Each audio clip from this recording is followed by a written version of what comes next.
Hi, ಎಲ್ರಿಗೂ ನಮಸ್ಕಾರ. ಕನ್ನಡತಿಯ ಕತೆಗಳು ಯೂಟ್ಯೂಬ್ ಚಾನಲ್ಗೆ ನಿಮ್ಮೆಲ್ರಿಗೂ ಸ್ವಾಗತ. ಯಾರೆಲ್ಲ ಸಬ್ಸ್ಕ್ರೈಬ್ ಮಾಡ್ಕೊಳ್ಳದೆ ಕತೆಗಳನ್ನು ಕೇಳ್ತಿದ್ದೀರಾ, ದಯವಿಟ್ಟು ಸಬ್ಸ್ಕ್ರೈಬ್ ಮಾಡಿಕೊಂಡು ಕತೆಗಳನ್ನು ಕೇಳಿ. ಈಗ ಡೆವಿಲ್ ಕತೆಯ ಮುಂದಿನ ಭಾಗವನ್ನು ಮುಂದುವರಿಸೋಣ. ಸುಸ್ವರಳನ್ನು ಮನೆಯಲ್ಲಿ ವಿಶ್ರಾಂತಿ ಪಡೆದುಕೊಳ್ಳುವಂತೆ ಹೇಳಿದ ರುದ್ರ ಅವಳಿಗೆ ಜೊತೆಯಾಗಿ ಇರೋಕೆ ನಾರಾಯಣ ಅವರಿಗೆ ತಿಳಿಸ್ದ. ಅಲ್ಲಿಂದ ರುದ್ರ ನೇರವಾಗಿ ಹೋಗಿದ್ದು ಅವ್ರ ಮನೆಗೆ. ಅಲ್ಲಿ ರೂಪ ಮತ್ತು ಪರೀಕ್ಷಿತ್ ಕೂತಿದ್ರು. ರುದ್ರ ಒಳಗಡೆ ಕಾಲಿಡ್ತಿದ್ದಂತೆ ಅವನ ದೃಷ್ಟಿ ಮೊದಲು ಬಿದ್ದಿದ್ದು ರೂಪ ಮೇಲೆಯೇ. ನಿದ್ರೆ ಮಾಡೋವಾಗಲೂ ಕೂಡ ಶೃಂಗಾರವಿಲ್ಲದೆ ಮಲಗದ ರೂಪ ಇಂದು 10 ದಿನಗಳಿಂದ ಉಪವಾಸ ಬಿದ್ದವಳಂತೆ ಮುಖ ಬಾಡಿ ಕಂಗಾಲಾಗಿ ಕೂತಿದ್ದನ್ನು ನೋಡಿ ರುದ್ರನಿಗೆ ಪರಿಸ್ಥಿತಿಯ ಗಂಭೀರತೆ ಅರ್ಥ ಆಯಿತು. ಪರೀಕ್ಷಿತ್ ಎದ್ದು ಬಂದು ರುದ್ರನಿಗೆ ಶೇಕ್ ಹ್ಯಾಂಡ್ ಮಾಡ್ದ. ಇಬ್ಬರು ಕೂತ್ಕೊಂಡ್ರು. ಅಲ್ಲಿ ಏನು ನಡೀತು ಅಂತ ನಾನು ನಿಮಗೆ ಪ್ರತ್ಯೇಕವಾಗಿ ಹೇಳಿ ವಿವರಿಸೋ ಅಗತ್ಯ ಇಲ್ಲ ಅನ್ಕೋತೀನಿ ರುದ್ರ ಅಂತ ಪರೀಕ್ಷಿತ್ ನೇರವಾಗಿ ವಿಷಯಕ್ಕೆ ಬಂದ. ರುದ್ರ ಮೌನವಾಗಿ ತಲೆ ಆಡಿಸ್ದ. ಅಣ್ಣ ಅಂತ ರೂಪ ತೊದಲ್ತಾ ಕರೆದ್ಲು. ರುದ್ರ ಈಗ ಅವಳತ್ತ ತಿರುಗ್ದ. ನೀನು ಮನೆಯಲ್ಲಿ ಇಲ್ಲದೆ ಇದ್ದಾಗ ಏನೇನು ನಡೀತು ಗೊತ್ತಾ ಅಂತ ನಡೆದಿದ್ದನ್ನೆಲ್ಲ ರುದ್ರನಿಗೆ ವಿವರವಾಗಿ ಹೇಳಿದ್ಲು ರೂಪ. ಸಾಗರಿ ಎಲ್ಲಿ ಹೋದ್ಲು ಅಂತಲೇ ಗೊತ್ತಿಲ್ಲ. ದೊಡ್ಡಣ್ಣನನ್ನು ನೋಡಿದ್ರೇ ಭಯ ಆಗ್ತಿದೆ.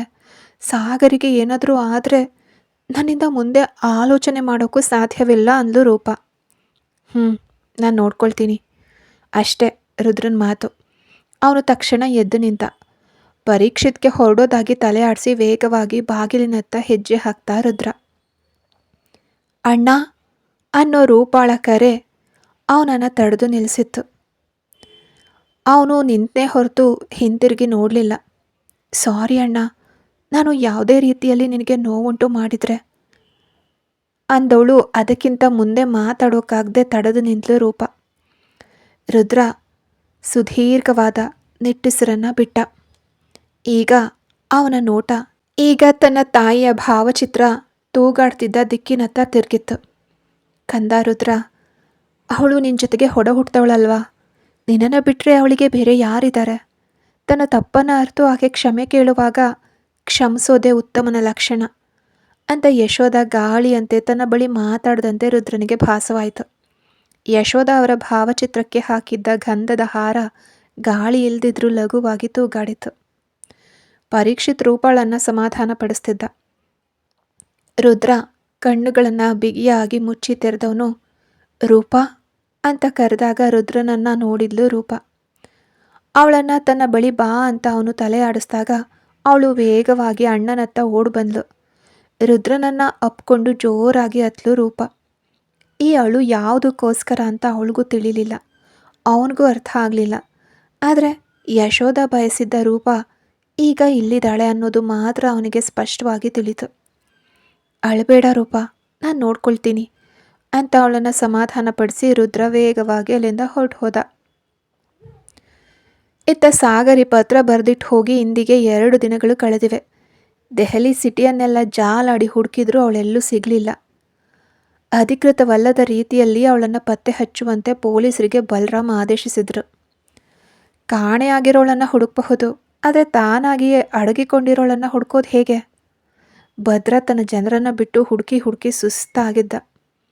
2 ದಿನಗಳಿಂದ ಊಟ ಇಲ್ಲ, ನಿದ್ರೆ ಇಲ್ಲ, ಹುಚ್ಚಂತರ ಅಲ್ದಾಡ್ತಿದ್ದಾನೆ. ಸಾಗರಿ ಎಲ್ಲೇ ಹೋದೆ ಅಂದವನ ಮನಸ್ಸು ಪೂರ್ತಿ ಸಾಗರಿಯೇ ತುಂಬಿದ್ಲು. ಆಕೆ ಬರೆದಿಟ್ಟ ಪತ್ರವನ್ನು ನೋಡಿಯೇ ಅದನ್ನು ಹಿಸ್ಕಿ ಹಾಕಿದ್ದ ಭದ್ರ. ಆ ಅಕ್ಷರಗಳನ್ನು ಸವರಿ ನೋಡಿ ಕಣ್ಣೀರು ಹಾಕ್ತ. ಅವಳನ್ನು ಸಂಶಯ ಪಡಬಾರ್ದಿತ್ತು. ಆದರೆ ಈಗ ಸಮಯ ಮೀರಿದ ಮೇಲೆ ಅದು ಅವನ ಬುದ್ಧಿಗೆ ಹೊಳಿತು. ಅಲ್ದು ಸುಸ್ತಾಗಿ ರಸ್ತೆ ಬದಿಯಲ್ಲಿ ಕೂತ ಭದ್ರನ ಬಳಿ ಕಾರ್ ನಿಲ್ಲಿಸ್ತಾ ರುದ್ರ. ಅದನ್ನು ಗಮನಿಸೋ ಸ್ಥಿತಿಯಲ್ಲೂ ಇರಲಿಲ್ಲ ಭದ್ರ. ಅಣ್ಣ ಅಂತ ಅವನ ಹೆಗಲು ಮುಟ್ತಾ ರುದ್ರ ಅಂತ ಗಂಟಲು ಬಿಗಿ ಹಿಡಿದು ಸಂಪೂರ್ಣವಾಗಿ ಒಡೆದು ಹೋದ ಭದ್ರ. ಎಲ್ಲವೂ ಹೋಯಿತು, ನನ್ನನ್ನು ಬಿಟ್ಟು ಎಲ್ಲವೂ ಹೊರಟು ಹೋದವು. ನಿನ್ನ ಅತ್ತಿಗೆ ಹೊರಟು ಹೋದ್ಲು, ಎಲ್ಲವೂ ನನ್ನಿಂದಲೇ. ನಾನು ಅವಳನ್ನು ಸಂಶಯ ಪಡಬಾರ್ದಿತ್ತು, ದೊಡ್ಡ ತಪ್ಪು ಮಾಡಿಬಿಟ್ಟೆ ಕಣೋ ಅಂತ ತಲೆಗೆ ಹೊಡ್ಕೊಂಡ ಭದ್ರ. ರುದ್ರ ಅಂತೂ ಭದ್ರನನ್ನೇ ಚಿಂತಾಕ್ರಾಂತನಾಗಿ ನೋಡ್ತಿದ್ದ. ಅದಕ್ಕೆ ಸಿಗ್ಲಿಲ್ವಾ ಅಂತ ಕೇಳ್ದ. ಇಲ್ವೋ, ಅವಳನ್ನು ಹುಡುಕ್ತಾ ಇರೋ ಜಾಗನೇ ಇಲ್ಲ ಅಂದವನು ರುದ್ರ ರುದ್ರ ನೀನೊಂದ್ಸಲ ಹುಡುಕ್ ನೋಡೋ, ನನಗಿಂತ ನೀನು ಬುದ್ಧಿವಂತ ಅಲ್ವಾ, ನಿನ್ನಿಂದ ಅವಳನ್ನು ಹುಡ್ಕೋಕೆ ಸಾಧ್ಯ ಕಣೋ, ಹೇಗಾದರೂ ಮಾಡಿ ಹುಡ್ಕೋ ಅಂತ ತಮ್ಮನ ಕೈಯನ್ನು ಬಿಗಿಯಾಗಿ ಹಿಡ್ಕೊಂಡ ಭದ್ರ. ಈಗ ನಿನಗೆ ಹೆಲ್ಪ್ ಮಾಡೋಕ್ಕೆ ಒಬ್ಬರಿಂದ ಮಾತ್ರ ಸಾಧ್ಯ ಅಂದ ರುದ್ರ. ಯಾರೋ ಅದು ಅಂತ ನಂಬಿಕೆಯಿಂದ ಕೇಳ್ದ ಭದ್ರ. ಬಾ ಅಂತ ಅವನನ್ನು ಕರ್ಕೊಂಡು ಹೊರಟ ರುದ್ರ. ನಿನಗೆ ನಿನ್ನ ಹೆಂಡತಿ ಇಷ್ಟನಾ ಅಂತ ಡ್ರೈವ್ ಮಾಡ್ತಲೇ ರುದ್ರ ಕೇಳ್ದ. ಇಷ್ಟ ಕಣೋ, ಎಲ್ಲಕ್ಕಿಂತ ಹೆಚ್ಚಾಗಿ, ಎಲ್ಲದಕ್ಕೂ ಮಿಗಿಲಾಗಿ ಅಂತ ಭದ್ರ ನಿರಾಶೆಯಿಂದ ನಕ್ಕ.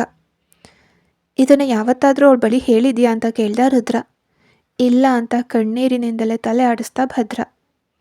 ಇನ್ನೂ ನಿನಗೆ ಏನು ಬೇಕು? ಹೆಸರು, ಪ್ರಸಿದ್ಧಿ, ಹಣ, ಇದಕ್ಕಿಂತ ಹೆಚ್ಚಾಗಿ ಇನ್ನೇನು ಬೇಕು? ಎಂದಾದರೂ ನಮ್ಮಮ್ಮನ ಬಗ್ಗೆ ಯೋಚನೆ ಮಾಡಿ ನೋಡಿದ್ಯಾ? ಇಂದು ಸಾಗರಿ ಪಡ್ತಿರೋ ಅದೇ ಕಷ್ಟನ ಒಂದು ಕಾಲದಲ್ಲಿ ಅಮ್ಮ ಪಟ್ಟಿದ್ರು. ನೀನು ನಮ್ಮಪ್ಪನ ತರಹ ಹಣದ ಹಿಂದೆ ದೆವ್ವದಂತೆ ಓಡಬೇಡ್ವೋ. ಅಮ್ಮನ ಕೊನೆಯ ಆಸೆ ನಿನಗೂ ರೂಪಾಗೂ ಒಳ್ಳೆ ಲೈಫ್ ಪಾರ್ಟ್ನರ್ ಸಿಗಬೇಕು ಅನ್ನೋದಾಗಿತ್ತು.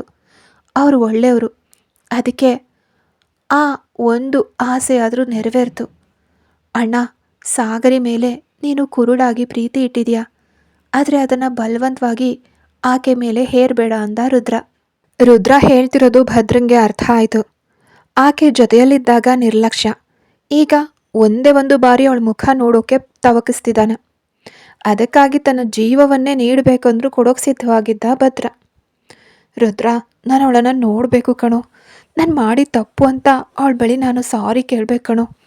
ಅವಳು ನನ್ನ ಜೊತೆಗೆ ಬಾಳ್ದಿದ್ರೂ ಪರವಾಗಿಲ್ಲ, ಅವಳು ಎಲ್ಲಿದ್ರೂ ಚೆನ್ನಾಗಿದ್ದರೆ ಸಾಕು ಕಣೋ. ಅವಳನ್ನು ನೋಡ್ತೀನೋ ಇಲ್ವೋ ಅಂತ ಭದ್ರನ ಗಂಟ್ಲು ಕಟ್ಕೊಂಡಿತ್ತು. ರುದ್ರ ಮೌನವಾಗಿ ಕಾರ್ ನಿಲ್ಲಿಸಿದವನು, ಇಳಿ ಅಣ್ಣ ಅಂದ. ಭದ್ರ ಹೊರಗಡೆ ನೋಡಿ ಆಶ್ಚರ್ಯಚಕಿತನಾದ. ಅವನ ಕಣ್ಣುಗಳು ಆಘಾತದಿಂದ ಅಗಲವಾದವು. ಲೇ, ಇದು ಅಂದ ಭದ್ರ. ಇಳಿ ಅಣ್ಣ ಅಂತ ಹೇಳಿ ರುದ್ರ ಕೆಳಗಡೆ ಇಳ್ದ. ಭದ್ರ ಅವನು ಕೂಡ ಕೆಳಗಡೆ ಇಳ್ದ. ಇಬ್ಬರೂ ವೇಗವಾಗಿ ಒಳಗಡೆ ಹೋದರು. ಅಲ್ಲಿ ಕಣ್ಣು ಮುಚ್ಚಿ ಧ್ಯಾನ ಮುದ್ರೆಯಲ್ಲಿದ್ದರು ಅಮೃತ ಗುರೂಜಿ. ಇಲ್ಲಿ ಏನು ಮಾಡ್ತಿದ್ದೀವಿ ಅಂತ ಭದ್ರ ನೀರಸವಾಗಿ ಕೇಳ್ದ. ಇವರಿಂದ ಮಾತ್ರ ನಿನಗೆ ಹೆಲ್ಪ್ ಮಾಡೋಕ್ಕೆ ಸಾಧ್ಯ ಅಂತ ರುದ್ರ ಹೇಳ್ತಿದ್ದಂತೆ ಅಮೃತ್ ಗುರೂಜಿ ಕಣ್ಣು ತೆರೆದ್ರು. ಇಬ್ಬರೂ ಅವರಿಗೆ ನಮಸ್ಕರಿಸಿದ್ರು. ಅವರು ಮುಗುಳ್ನಗ್ತಾ, ಏನಪ್ಪ ಭದ್ರ, ತುಂಬ ಸುಸ್ತಾಗಿ ಬಂದಂತೆ ಕಾಣಿಸ್ತಿದೆ ಅಂತ ಕೇಳಿದ್ರು. ಗುರೂಜಿ, ನಾನೇ ಮನಸ್ಸಿನಲ್ಲಿ ನೊಂದು ಹೋಗಿದ್ದೀನಿ, ನೀವು ಬೇರೆ ಅಂದ ಭದ್ರ. ಯಾವುದೇ ವಸ್ತು ಅಥವಾ ಸಂಬಂಧ ಹತ್ತಿರವಿದ್ದಾಗ ಅದರ ಮೌಲ್ಯ ಅರ್ಥ ಆಗೋದಿಲ್ಲ, ಅದು ದೂರವಾದ ಮೇಲೆಯೇ ಮನಸ್ಸು ತುಡಿಯುತ್ತೆ ಅಂದರು ಅವರು. ಅವರು ಯಾವ ರೀತಿಯಲ್ಲಿ ಸಹಾಯ ಮಾಡ್ತಾರೆ ಅಂತ ಯೋಚಿಸ್ತಾ ಭದ್ರ. ಗುರೂಜಿ, ನೀವು ಹೇಳ್ತಿರೋದು ನಿಜ. ನಾನು ನನ್ನ ಸಾಗರಿಯ ಮೌಲ್ಯವನ್ನು ಅರ್ಥ ಮಾಡ್ಕೊಂಡಿದ್ದೀನಿ, ಆದರೆ ಈಗ ಅವಳೇ ಕಾಣಿಸ್ತಿಲ್ಲ. ನೀವು ಯಾವುದೇ ರೀತಿಯಲ್ಲಾದರೂ ನನಗೆ ಸಹಾಯ ಮಾಡೋಕ್ಕೆ ಸಾಧ್ಯನಾ ಅಂದ ಭದ್ರ. ಒಂದು ರೀತಿಲಿ ಸಾಧ್ಯ ಕಣಪ್ಪ. ತೋಟದಲ್ಲಿ ಒಬ್ಳು ಹುಡುಗಿ ಇದ್ದಾಳೆ, ಅವಳು ಊಟ ಮಾಡ್ತಿಲ್ಲ, ತುಂಬ ಬೇಸರದಲ್ಲಿದ್ದಾಳೆ, ನೋಡೋಕೆ ಅವಳು ಸಾಗರಿ ಥರನೇ ಇದ್ದಾಳೆ ಅಂತ ಅಮೃತ ಗುರೂಜಿ ಮುಗುಳ್ನಗ್ತಾ ಹೇಳಿದಾಗ ಭದ್ರನ ಮುಖದಲ್ಲಿ ಸಂತಸದ ಮಿಂಚು. ಸಾಗರಿ ಇಲ್ಲೇ ಇದ್ದಾಳೆ, ತುಂಬ ಮನಸ್ಸು ಮುರಿದು ಹೋಗಿದ್ದಾಳೆ, ಆಕೆ ಊಟ ಮಾಡಿಲ್ಲ, ಊಟ ತೆಗೆದುಕೊಂಡು ಹೋಗು. ಭದ್ರ, ಎಲ್ರಿಗೂ ಎಲ್ಲವೂ ಸಿಗೋದಿಲ್ಲ, ಹಾಗೆ ಎಲ್ಲವೂ ಸಿಕ್ಕರೆ ಅವರು ಪುಣ್ಯ ಮಾಡಿದವರು. ನೀನು ಪುಣ್ಯ ಮಾಡಿರೋನು ಭದ್ರ, ಪಾಪ ಮಾಡಬೇಡ. ಸಾಗರಿ ನಿನ್ನ ಪುಣ್ಯಕ್ಕೆ ಸಿಕ್ಕ ವರ. ಇನ್ನು ಮುಂದೆ ಆ ಹುಡುಗಿ ಜೊತೆಗೆ ಸಂತೋಷವಾಗಿರು ಅಂತ ಅಮೃತ್ ಗುರೂಜಿ ಹೇಳಿದಾಗ ಭದ್ರ ಅವರಿಗೆ ಕೈ ಮುಗಿದು ನಮಸ್ಕರಿಸಿ ಊಟದ ತಟ್ಟೆನ ತಗೊಂಡು ವೇಗವಾಗಿ ಗಾರ್ಡನ್ ಹತ್ತ ಓಡ್ದ. ಸಾಗರಿಯನ್ನು ಎಲ್ಲ ಕಡೆಯೂ ಹುಡುಕ್ತವನು ಅಮೃತ್ ಗುರೂಜಿ ಆಶ್ರಮದಲ್ಲಿ ಹುಡ್ಕೋದನ್ನು ಮರೆತುಬಿಟ್ಟಿದ್ದ ಭದ್ರ. ಸತ್ಯ ಹೇಳಬೇಕು ಅಂದರೆ ಸಾಗರಿ ಅಲ್ಲಿ ಹೋಗಿರ್ತಾಳೆ ಅಂತ ಅವನಿಗೆ ಅನ್ನಿಸ್ಲೇ ಇಲ್ಲ. ಇನ್ನು ರುದ್ರ ಪ್ರಮೋದ್ ಬಳಿ ಸಾಗರಿಯನ್ನು ಹುಡ್ಕೋಕೆ ಹೇಳಿದಾಗ ಅವನು ಸಹ ಆಕೆ ಎಲ್ಲೂ ಸಿಗಲಿಲ್ಲ ಅಂತಲೇ ಹೇಳಿ ಕೈ ಚೆಲ್ದ. ಆಗ ಅಮೃತ್ ಗುರೂಜಿ ಆಶ್ರಮದಲ್ಲಿ ನೋಡು ಅಂತ ರುದ್ರ ಹೇಳಿದ ಮೇಲೆಯೇ ಸಾಗರಿ ಅಲ್ಲೇ ಇರೋದನ್ನು ಪ್ರಮೋದ್ ಪತ್ತೆ ಹಚ್ಚಿದ್ದು. ಮನಸ್ಸು ನೊಂದು ಸಾಯೋಣ ಅಂತ ನಿರ್ಧರಿಸಿದ ಸಾಗರಿ ಕಾಲು ಹೋದತ್ತ ನಡ್ಕೊಂಡು ಹೋಗ್ತಿದ್ಲು. ಅದೇ ಸಮಯದಲ್ಲಿ ಎದುರುಗಡೆ ಬಂದ ಆಶ್ರಮದಲ್ಲಿರೋ ವಾಸುದೇವನವರು ಗುರಿ ಇಲ್ಲದೆ ನಡೀತಿದ್ದ ಸಾಗರಿಯನ್ನು ಕಂಡ್ರು. ಹೇಗಿದೆಯಮ್ಮ ಸಾಗರಿ ಅಂದರು. ದಿಢೀರನೆ ತನ್ನ ಮುಂದೆ ಬಂದು ನಿಂತ ವಾಸುದೇವ್ ಅವರನ್ನು ಸಾಗರಿಯಲ್ಲಿ ನಿರೀಕ್ಷೆ ಮಾಡಿರಲಿಲ್ಲ. ಅವ್ರು ಕೇಳಿದ ಪ್ರಶ್ನೆಗೆ ಸಾಗರಿಯ ತುಟಿಗಳು ನಡುಗಿದ್ವು, ಕಣ್ಣುಗಳು ತುಂಬಿ ಬಂದವು. ಅವಳನ್ನು ನೋಡಿದ ತಕ್ಷಣವೇ ಏನೋ ಸಮಸ್ಯೆ ಆಗಿದೆ ಅಂತ ಅರಿತುಕೊಂಡ ವಾಸುದೇವನವರು ನಿನಗೇನೋ ಸಮಸ್ಯೆ ಆಗಿದೆ ಅಂತ ತಿಳಿತಿದೆ. ಏನೇ ಆಗಿದ್ರೂ ಒಮ್ಮೆ ಬಂದು ನಮ್ಮ ಗುರೂಜಿಯವರನ್ನು ಭೇಟಿಯಾಗಿ ಹೋಗು, ಎಲ್ಲನೂ ಸರಿಯಾಗತ್ತೆ ಅಂತ ಹೇಳಿ ಅವಳನ್ನು ಕೂಡ ಆಶ್ರಮಕ್ಕೆ ಕರ್ಕೊಂಡು ಬಂದಿದ್ರು. ತೋಟದಲ್ಲಿ ಕೂತಿದ್ಲು ಸಾಗರಿ. ಮನಸ್ಸು ಪೂರ್ತಿ ತಾರಾಳನ್ನೇ ಸುತ್ತುತ್ತಿತ್ತು. ರೂಪ ಹೇಗಿದ್ರೂ ತಾರಾಳನ್ನ ಚೆನ್ನಾಗಿ ನೋಡ್ಕೊಳ್ತಾಳೆ ಅಂತ ಗೊತ್ತು. ಆದರೆ ಹೆತ್ತ ತಾಯಿಯಂತೆ ಮಗುವನ್ನು ನೋಡ್ಕೊಳ್ಳೋಕೆ ಸಾಧ್ಯವಾ? ತನ್ನನ್ನು ಕಾಣದೆ ಭದ್ರ ಏನು ಮಾಡ್ತಿರಬಹುದು? ತೊಲಗಿದ್ರೆ ತೊಲಗಲಿ ಅಂತ ಬಿಟ್ಬಿಡ್ತಾನ? ಖಂಡಿತವಾಗಿಯೂ ಆಶ್ರಮದಿಂದ ಇಷ್ಟರಲ್ಲಿ ಭದ್ರನಿಗೆ ಮಾಹಿತಿ ಹೋಗಿರುತ್ತೆ. ಯಾವ ಕ್ಷಣದಲ್ಲಾದರೂ ಅವನನ್ನು ಇಲ್ಲಿ ನಿರೀಕ್ಷಿಸಬಹುದು. ಹೀಗೆ ಅವಳ ಆಲೋಚನೆಗಳು ಎಲ್ಲೆಲ್ಲೋ ಹೋಗ್ತಿರುವಾಗ ಸಾಗರಿ ಅನ್ನೋ ಒಂಟಿ ಕರೆಯಿಂದ ಬೆಚ್ಚಿ ಬಿದ್ದು ಹಿಂತಿರುಗಿ ನೋಡಿದ್ಲು ಸಾಗರಿ. ಕೈಯಲ್ಲಿ ಊಟದ ತಟ್ಟೆಯೊಂದಿಗೆ ನಿಂತಿದ್ದ ಭದ್ರ. ಅವನನ್ನು ಕಂಡ ತಕ್ಷಣ ತಲೆ ತೆಗೆಸ್ಕೊಂಡ್ಲು ಸಾಗರಿ. ತಟ್ಟೆನ ಆಕೆ ಪಕ್ಕದಲ್ಲಿಟ್ಟವನು ಅವಳ ಮುಂದೆ ಮಂಡಿಯೂರಿ ಕೂತ. ಸಾಗರಿ, ನನ್ನ ಮುಖವನ್ನೊಮ್ಮೆ ನೋಡಲ್ವಾ ಅಂತ ಗಂಭೀರ ಧ್ವನಿಯಲ್ಲಿ ಕೇಳ್ದ ಭದ್ರ. ಆದರೂ ಸಾಗರಿ ಮೌನವಾಗಿದ್ಲು. ಅವಳ ಕಣ್ಣುಗಳು ಮಡಿಲಲ್ಲಿ ಜೋಡಿಸಿದ್ದ ಅವನ ಬೆರಳುಗಳ ಮೇಲೆಯೇ ನೆಟ್ಟಿದ್ವು. ನಿನ್ನನ್ನು ಮರಳಿ ನೋಡೋವರೆಗೂ ನನ್ನ ಜೀವ ನನ್ನಲ್ಲಿರಲಿಲ್ಲ ಸಾಗರಿ. ಮಾತಾಡಲ್ವಾ ನನ್ನ ಜೊತೆಗೆ? ಸಾಗರಿ, ಸಾರಿ ಕಣೆ, ನಾನು ಮಾಡಿದ್ದೆಲ್ಲನೂ ತಪ್ಪೆ. ನಿನ್ನನ್ನು ನಡೆಸ್ಕೊಂಡ ರೀತಿ, ನಿನ್ನನ್ನು ಹೊಡೆದದ್ದು ಎಲ್ಲವೂ ತಪ್ಪೆ. ನನ್ನನ್ನು ಕ್ಷಮಿಸ್ಬಿಡು ಸಾಗರಿ. ಪ್ಲೀಸ್ ನನ್ನ ಜೊತೆಗೆ ಬಾ. ನೀನಿಲ್ಲದೆ ನನ್ನಿಂದ ಸಾಧ್ಯವೇ ಇಲ್ಲ ಇರೋಕೆ ಕಣೆ ಸಾಗರಿ ಅಂತ ಆಕೆ ತನ್ನ ಬಳಿ ಬಂದು ಒಂದೇ ಒಂದು ಮಾತಾಡಬಾರ್ದ ಅಂತ ತವಕಿಸ್ತಾ ಭದ್ರ. ಈ ನಾಟಕ ಇನ್ನೂ ಎಷ್ಟು ದಿನ ಅಂತ ತನ್ನನ್ನು ತಾನು ನಿಭಾಯಿಸ್ಕೊಳ್ತಾ ಕೇಳಿದ್ಲು ಸಾಗರಿ. ಇದು ನಾಟಕ ಅಲ್ಲ, ಇದೇ ಇನ್ನು ಮುಂದೆ ಶಾಶ್ವತ ಅಂತ ಹೇಗಾದರೂ ಮಾಡಿ ಅವಳಿಗೆ ಧೈರ್ಯ ಮಾಡಿ ಅರ್ಥೈಸೋಕೆ ಪ್ರಯತ್ನಿಸ್ತಾ ಭದ್ರ. ನನಗೆ ನಿಮ್ಮ ಜೊತೆಗೆ ಬಾಳೋಕೆ ಇಷ್ಟ ಇಲ್ಲ.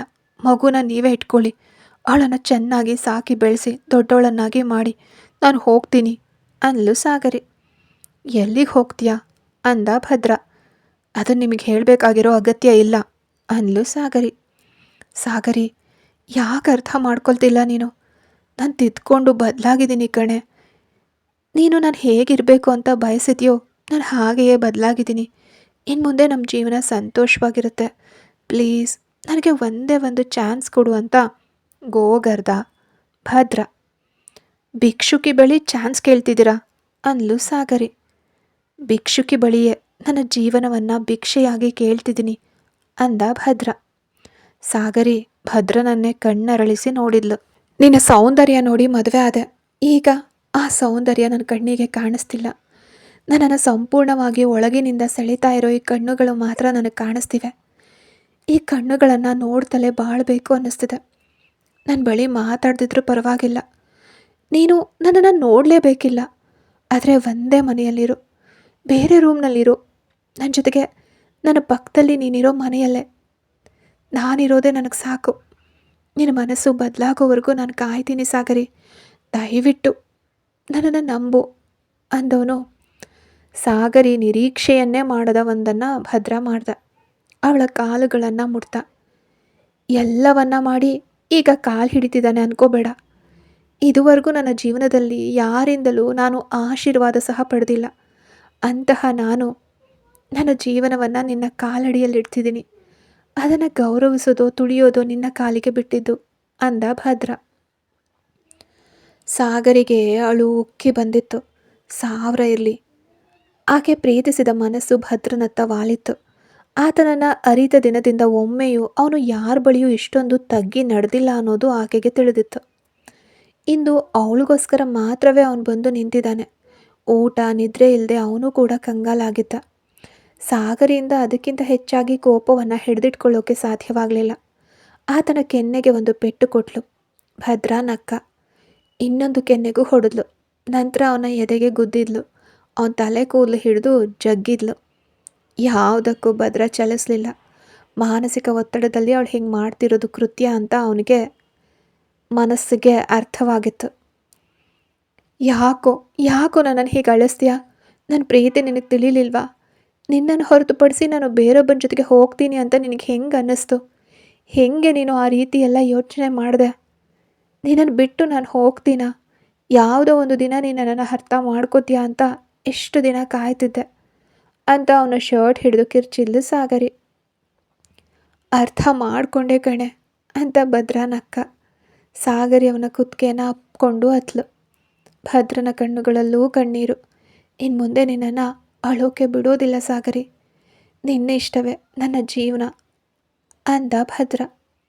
ಸಾಗರಿ ಅವನ ಮುಖವನ್ನು ಪ್ರೀತಿಯಿಂದ ಮುದ್ದಿಸಿದ್ಲು. ಕೊನೆಯಲ್ಲಿ ಭದ್ರ ಅವಳ ತುಟಿಗಳಿಗೆ ಗಾಢವಾಗಿ ಮುತ್ತಿಟ್ಟ. ಅವರು ಅನುಭವಿಸಿದ್ದ ಮಾನಸಿಕ ವೇದನೆಯು ಆ ಮುತ್ತಿನಲ್ಲಿ ಕರಗೋಯ್ತು.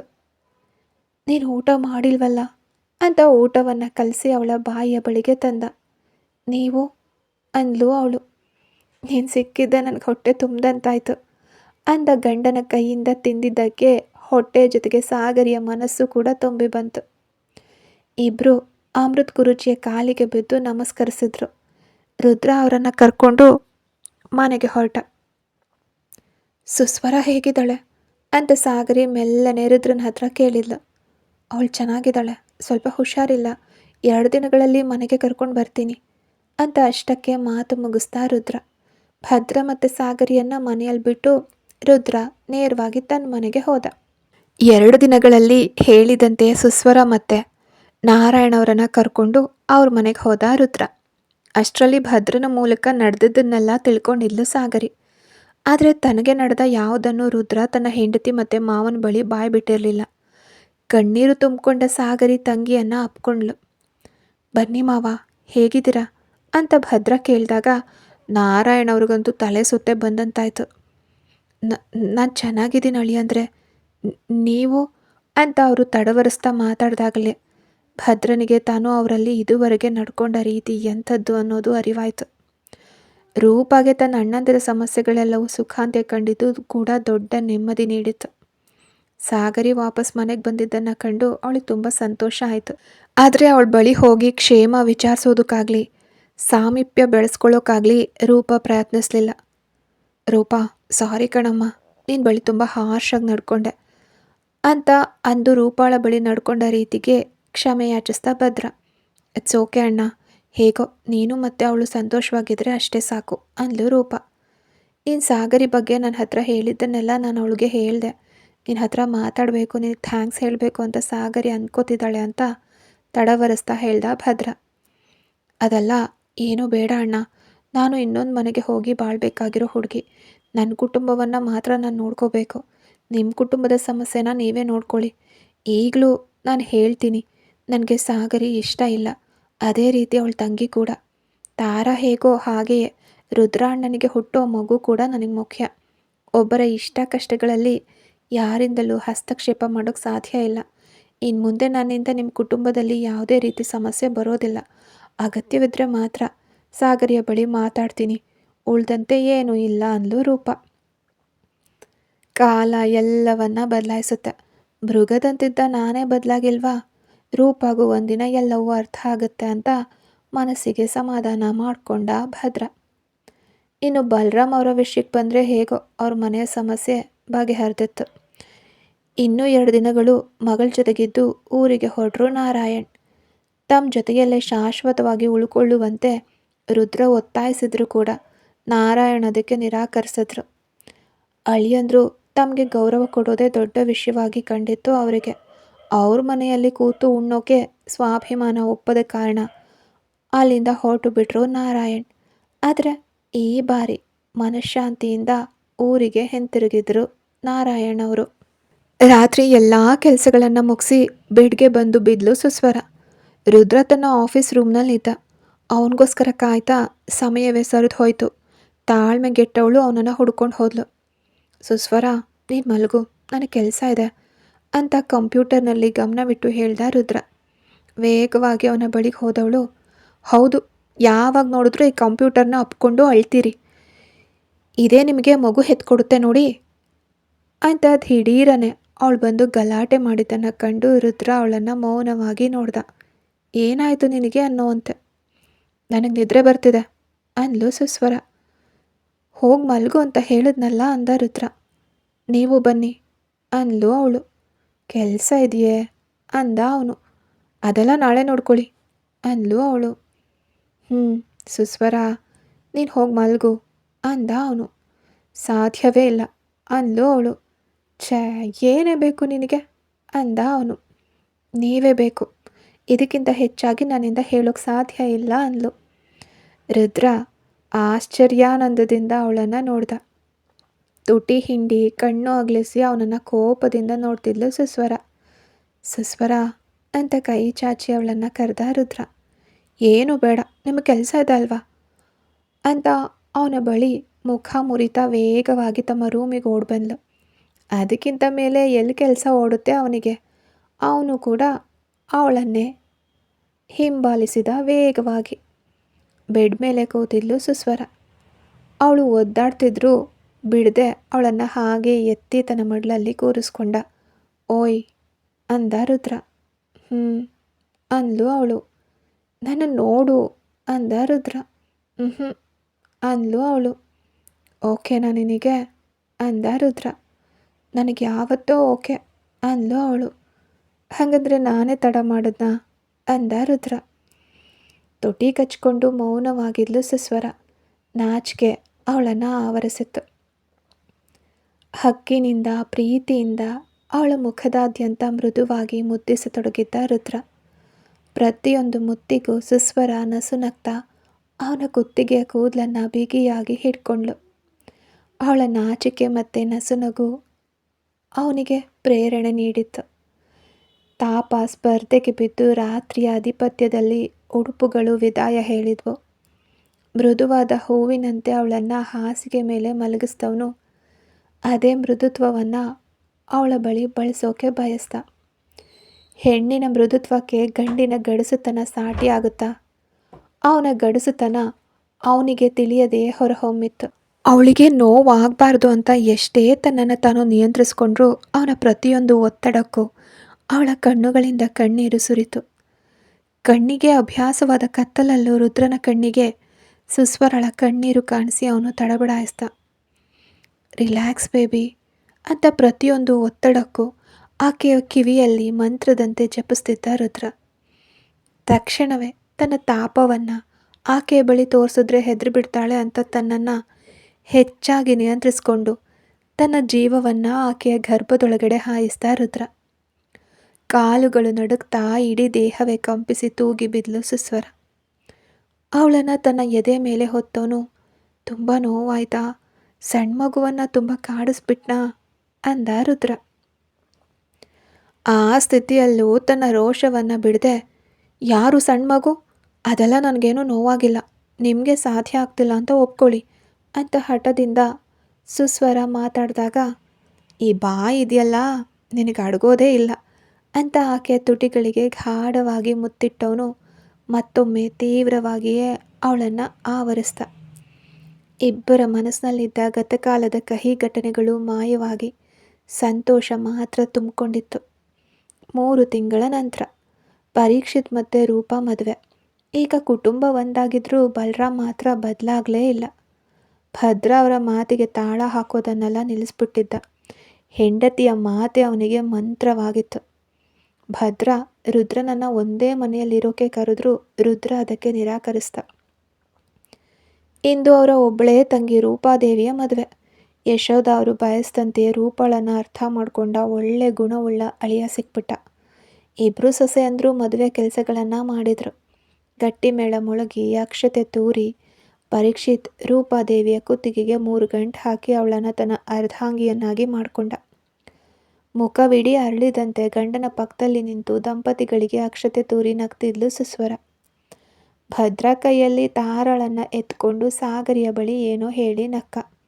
ಸಾಗರಿ ಗಂಡನನ್ನು ಸುಳ್ಳು ಕೋಪದಿಂದ ದಿಟ್ಟಿಸಿ ನೋಡ್ತಿದ್ಲು. ಪರೀಕ್ಷಿತ್ ರೂಪಾಳ ಕೂದಲಲ್ಲಿ ಅಲ್ಲಲ್ಲಿ ಸಿಕ್ಕಿದ್ದ ಹೂಗಳನ್ನು ಮೃದುವಾಗಿ ತೆಗಿತಿದ್ದ. ಅವನ ಕಣ್ಣುಗಳಲ್ಲಿ ರೂಪಾಳ ಮೇಲೆ ಎಷ್ಟೊಂದು ಪ್ರೀತಿ. ನಿಜವಾದ ಪ್ರೀತಿ ಒಬ್ಬರನ್ನ ಸಂಪೂರ್ಣವಾಗಿ ಬದಲಾಯಿಸ್ಬಿಡುತ್ತೆ. ಅಹಂಕಾರ ಗರ್ವದ ಸಂಕೇತವಾಗಿದ್ದ ರೂಪ ಗಂಡನ ಒಂದೇ ನೋಟಕ್ಕೆ ಮುಖ ಕೆಂಪುಗಾಗುತ್ತಿದ್ದದ್ದನ್ನು ನೋಡೋದೆ ಅಷ್ಟು ಆನಂದವಾಗಿತ್ತು.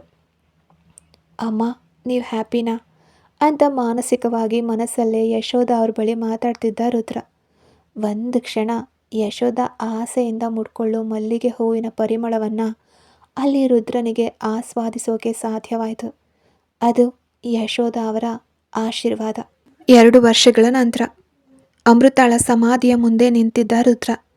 ಕೈಯಲ್ಲಿ ಅವಳಿಗಾಗಿ ತಂದ ಗುಲಾಬಿ ಹೂವಿನ ಗುಚ್ಛ ಇತ್ತು ರುದ್ರನ ಕೈಯಲ್ಲಿ. ಆಕೆಯ ಈ ಸ್ಥಿತಿಗೆ ಕಾರಣವಾದ ಸೂರ್ಯ ಈಗ ಗೃಹಬಂಧನದಲ್ಲಿ ಹುಚ್ಚನಾಗಿದ್ದಾನೆ ಅನ್ನೋದು ಇತ್ತೀಚಿನ ಮಾಹಿತಿ. ಆದರೂ ಅವನನ್ನು ಬಿಟ್ಬಿಡೋಕೆ ರುದ್ರನಿಗೆ ಮನಸ್ಸಿರಲಿಲ್ಲ. ಸೂರ್ಯನಿಗೆ ನೆರವಾಗಿದ್ದ ಮೈಕಲ್ನನ್ನು ಯಮಲೋಕಕ್ಕೆ ಕಳಿಸಿಬಿಟ್ಟಿದ್ದ ರುದ್ರ.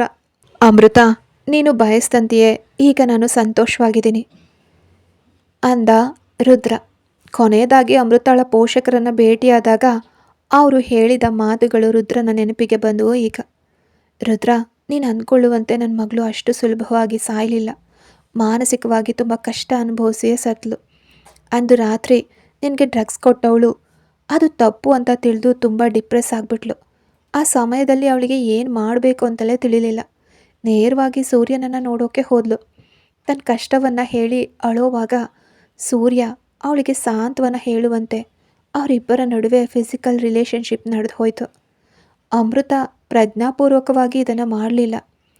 ಅವಳು ಬಲಹೀನಳಾಗಿದ್ದ ಸಮಯದಲ್ಲಿ ಎಲ್ಲವನ್ನ ನಿನ್ನ ಬಳಿ ಹೇಳಿದವಳು ಇದನ್ನು ಮಾತ್ರ ಮುಚ್ಚಿಟ್ಲು.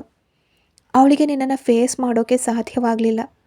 ಅವಳು ಹಾಗೆ ಮಾಡಿಕೊಂಡಿದ್ದಕ್ಕೆ ಮುಖ್ಯ ಕಾರಣವೇ ಇದು. ಒಂದು ವೇಳೆ ಅದು ಅಂದು ಆ ರೀತಿ ನಡೆಯದೇ ಇದ್ದಿದ್ರೆ ಈಗ ಅವಳು ಜೀವಂತವಾಗಿರ್ತಿದ್ಲು. ನಮಗೆ ಅವಳು ಕೊನೆಯದಾಗಿ ಕಳಿಸಿದ ವಿಡಿಯೋದಲ್ಲಿ ಎಲ್ಲವನ್ನ ಹೇಳಿ ಕ್ಷಮೆ ಕೇಳಿದ್ಲು. ಅದಕ್ಕೆ ನಾವು ನಿನ್ನ ಕಡೆ ತಪ್ಪೇ ಇಲ್ಲ ಅಂತ ನಿಂತ್ವು. ದಯವಿಟ್ಟು ಅಮೃತಾಳನ್ನು ನೆನೆದು ನೀನು ಗಿಲ್ಟಿಯಾಗಿ ಫೀಲ್ ಮಾಡಬೇಡ. ಇನ್ಮುಂದೆ ನಿನ್ನ ಜೀವನವನ್ನು ಸಂತೋಷವಾಗಿ ಬಾಳು ಅಂತ ಹೇಳಿದರು ಅವರು. ಅಲ್ಲಿವರೆಗೆ ಅಮೃತಾಳನ್ನು ನೆನೆದು ಅಪರಾಧಿ ಪ್ರಜ್ಞೆಯಿಂದ ಪ್ರತಿಯೊಂದು ದಿನವೂ ತುಡಿತಾ ಇದ್ದವನಿಗೆ ಈಗ ಮುಕ್ತಿ ಸಿಕ್ಕಿತ್ತು. ಸಂದರ್ಭದ ಪರಿಸ್ಥಿತಿಯಿಂದ ಅಮೃತ ತಪ್ಪೆಸಗಿದ್ರು ಅದನ್ನು ನೆನೆದು ಆಕೆ ಎಷ್ಟರ ಮಟ್ಟಿಗೆ ಮಾನಸಿಕ ಕಿರುಕುಳಕ್ಕೆ ಒಳಗಾಗಿದ್ದಿರಬಹುದು. ತನ್ನ ಜೀವವನ್ನೇ ತೊರೆಯೋ ಹಂತಕ್ಕೆ ಅವಳನ್ನು ತಂದವನು ಸೂರ್ಯ ತಾನೆ. ಇನ್ನು ಅವನು ಅನುಭವಿಸ್ಬೇಕಾಗಿದ್ದು ತುಂಬ ಇದೆ. ನೇರವಾಗಿ ಮನೆಗೆ ಹೋದ ರುದ್ರ. ಅಲ್ಲಿ ಅವನ 9 ತಿಂಗಳ ಮಗುವನ್ನು ಎತ್ಕೊಂಡಿದ್ಲು ಸುಸ್ವರ. ಹೆಣ್ಣು ಮಗು ಅದು. ಯಶೋಧ ಅವರನ್ನೇ ಹೋಲ್ತಿತ್ತು. ಎಲ್ಲಿಗೆ ಹೋಗಿದ್ರಿ? ನಿಮಗೋಸ್ಕರ ರೆಡಿಯಾಗಿ ಇಷ್ಟೊಂದು ಹೊತ್ತು ಕೂತಿದ್ದೀನಿ ಅಂತ ಮುಖ ಗಂಟಿಕ್ಕಿಕೊಂಡ್ಲು ಸುಸ್ವರ. ಇಂದಿನವರೆಗೂ ರುದ್ರನ ಗತಕಾಲದ ಜೀವನದ ಬಗ್ಗೆ ಒಮ್ಮೆಯೂ ಸುಸ್ವರ ಅವನ ಹತ್ರ ಕೇಳಿದ್ದೇ ಇಲ್ಲ. ಅದ್ರ ಬಗ್ಗೆ ಆಕೆಯ ಬಳಿಯೇ ಅವನು ಕೇಳಿದ್ದುಂಟು.